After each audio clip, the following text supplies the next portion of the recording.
একাদশ শ্রেণীর শিক্ষার্থীদের জন্য আমরা একটা মডেল কোশ্চেন পেপার তোমাদের জন্য প্রস্তুত করেছি। আমরা নিজেরা প্রস্তুত করিনি, আমরা তোমাদের যে রায়মার্টিনের প্রশ্নবিচিত্রা বই আছে সেখান থেকে আমি এই প্র্যাকটিস সেটটা তোমাদেরকে আমি দিচ্ছি। কেননা এই প্র্যাকটিস সেটটা শেষ মুহূর্তে তোমরা করে যাও, আমার মনে বলে যে তোমরা লাভবান হবে তোমাদের আপকামিং এক্সামের জন্য।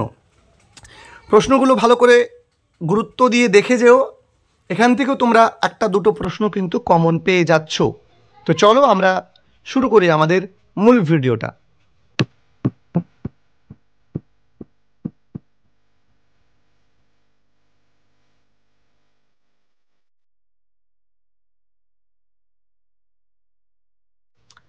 দেখো 1 নম্বর প্রশ্ন, according to the narrator the astrologer success in his profession is primarily due to কী হবে, his understanding of people. Option number C. Pick out the false statement, এর মধ্যে কোন স্টেটমেন্টটা ফলস আছে তাই বলে দিয়েছে। কী হবে দেখো, the bewildering crisscross of the light rays and moving shadows did not suit the astrologer very well. আমরা কিন্তু পড়েছিলাম যে অ্যাস্ট্রোলজারকে এই জিনিসটা খুব ভালো শ্যুট করেছিল, ওই আলোটা অ্যাস্ট্রোলজারের জন্য খুব ভালো মানানসই ছিল। তাহলে অপশান নম্বর এই যে 1 নম্বরটা উত্তর হবে, অর্থাৎ এ, অপশান এ হবে উত্তর। Next, the professional equipment which the astrologer did not have was, কোন জিনিসটা তার কাছে ছিল না। Option number B, lemon and chili, এটা কিন্তু তার কাছে ছিল না। অপশান এবার হচ্ছে 4 নম্বর প্রশ্ন, the vendor who used to give his ware a fancy name each day was selling, কি বিক্রি করছিল। দেখো, ফ্রাইড গ্রাউন্ড নাটস, ভাজা বাদাম বিক্রি করছিল। 5 number, Swami had developed the power of entering samadhi at the age of 8। Option number C উত্তর হয়ে যাবে। 6 নম্বর প্রশ্ন, Swami's sole spiritual authority was Veda and Upanishad. তারপরে 7 নম্বর প্রশ্ন, pick out the true statement, কোন স্টেটমেন্টটা সঠিক সেটা লিখতে বলেছে। তাহলে এখানে উত্তরটা কি হবে, অ্যাট ফার্স্ট স্বামী ইউজ টু হেট কালী, প্রথমত কালীকে সে অপছন্দ করতো বা ঘৃণা করতো, হ্যাঁ এটাই কিন্তু উত্তরটা হয়ে যাবে, অর্থাৎ এ, অপশান নম্বর এ হবে উত্তর। 8 নম্বর প্রশ্নটা লক্ষ্য করে দেখো, if Swami wanted to go Tirupati Balaji temple, অর্থাৎ কেস বেসড প্রশ্ন। If Swami wanted to go Tirupati Balaji temple instead of Amarnath what would happen, তাহলে কি ঘটতো, এটা কিন্তু বলেছে।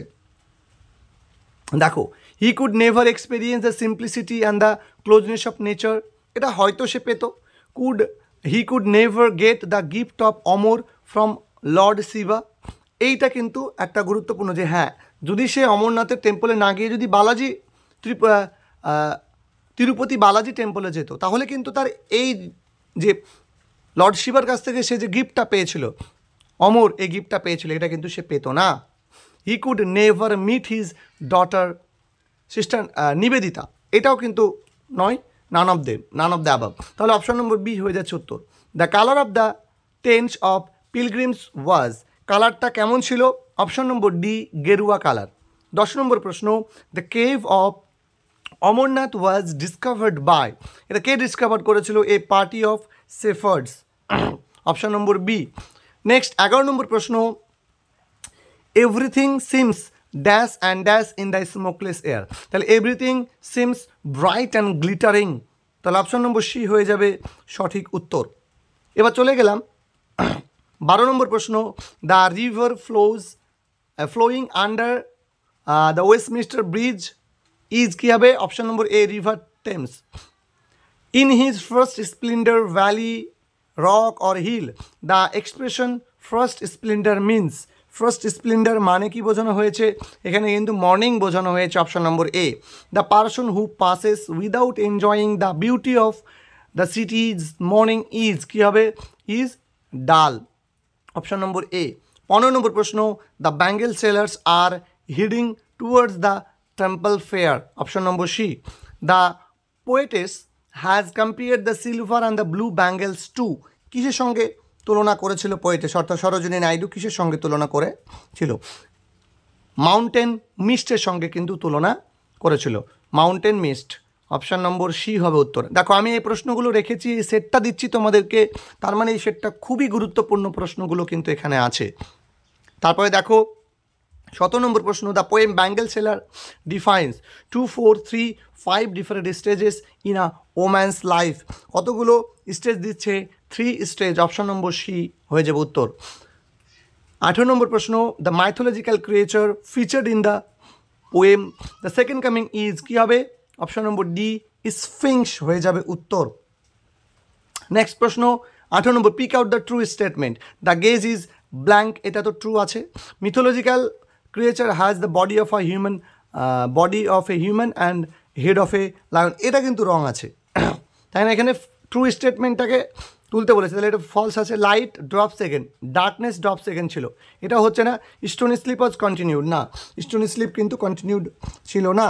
তাহলে এখানে কিন্তু উত্তরটা তোমাদের হয়ে যাচ্ছে অপশান নম্বর এ, অর্থাৎ 1 নম্বরটাই, দ্য গেজ ইজ ব্ল্যাঙ্ক, এটাই হবে ট্রু স্টেটমেন্ট।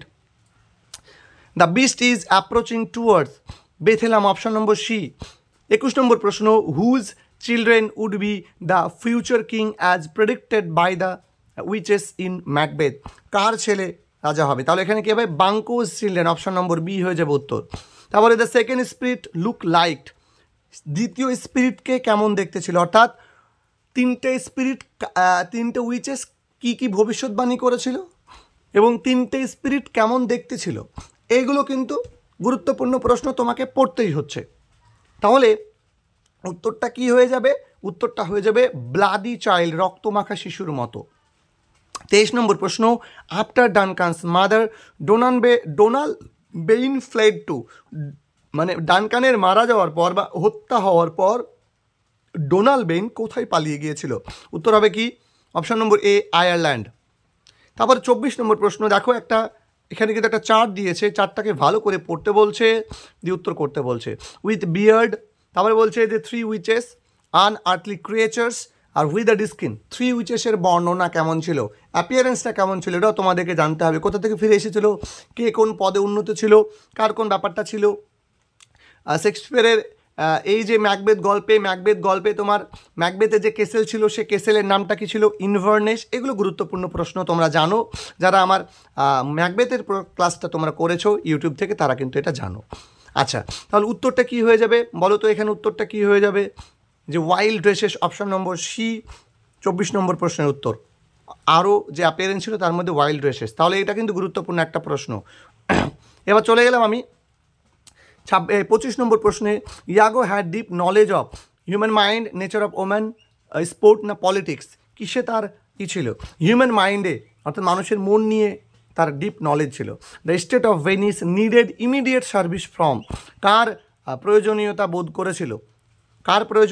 করেছিল? এটা কিন্তু তোমরা দেখবে যে তোমাদেরকে সাজেশন আমি প্রশ্নটা দিয়েছিলাম। যাই হোক, উত্তরটা হবে Othello. Desdemona loved to hear, কী হবে?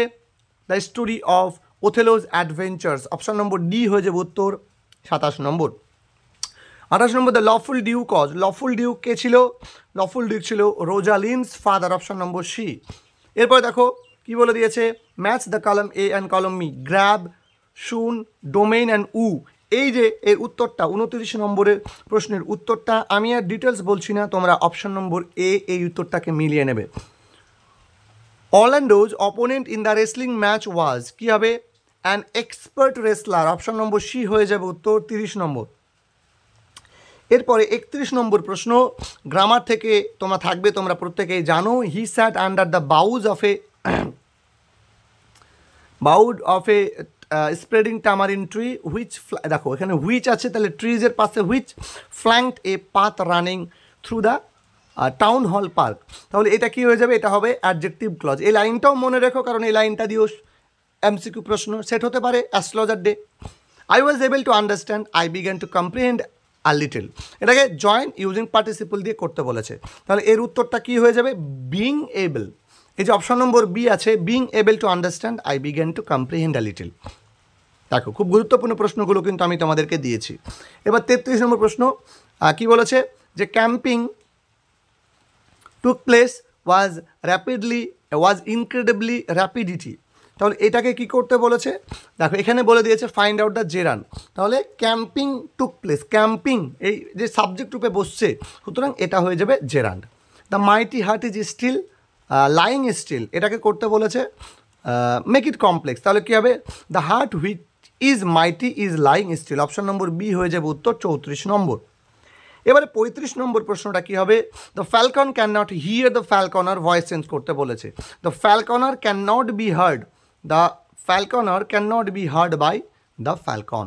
ওকে, আচ্ছা এরপরে তোমাদের একটা প্যাসেজ আছে, দেখো চন্দ্রায়ন 3 থেকে প্যাসেজটা আছে, জাস্ট আমি একটু ছোট করে নিচ্ছি, তোমরা একটু স্ক্রিনশট করে নিতে পারো, যাদের কাছে এইটা নাই তারা একটু স্ক্রিনশট করে নেবে। আমি একটু বড় করে দিলাম, তোমরা একটু স্ক্রিনশট করে নিও। এরপরে উত্তরগুলো তোমরা একটু মিলিয়ে নেবে, আমি ঝটাঝট তোমাদের উত্তরটা বলে দিচ্ছি। Chandrayaan 3 is landing on moon was, কী হবে? ওয়াজ কী হবে গো? দেখো ওয়াজ হবে অগাস্ট 23, সরি এখানে 36 নম্বর। এটা বলে দিই ভায়োলেন্ট, নয়েজি, টার্বিউলেন্ট না জেন্টল, তাহলে এটা হয়ে যাবে জেন্টল, অপশান নম্বর ডি হয়ে যাবে উত্তর। Chandrayaan 3 landed on moon on, কবে হবে? অগাস্ট 23, 2023। ওকে, 38 নম্বর প্রশ্ন উত্তর হয়ে যাবে অপশান নম্বর এ, তোমরা একটু মিলিয়ে নেবে। তারপরে 39 নম্বর প্রশ্ন, landing on moon surface is কী হবে? ইজ হবে টাফ, অপশান নম্বর এ।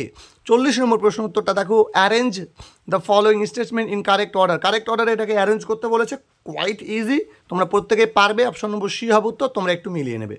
তাহলে তোমাদেরকে আমি পরীক্ষার আগে পর্যন্ত সর্বতোভাবে সাহায্য করব এমনটা আমি কমিটমেন্ট করেছিলাম, তাই তোমাদেরকে আমি ভিডিওগুলো দিয়ে আমি হেল্প করছি।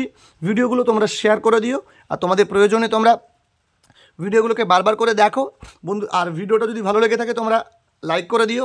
আর সবার চেয়ে জরুরি বিষয় হচ্ছে তোমাদের আর কি কোনো বিষয়ের উপরে ভিডিও প্রয়োজন, সেটা তোমরা কমেন্ট সেকশনে কমেন্ট করে জানাও। আমি তোমার বলা মাত্র আমি অত্যন্ত দ্রুততার সহিত তোমাদেরকে আমি ভিডিও দেওয়ার চেষ্টা করব।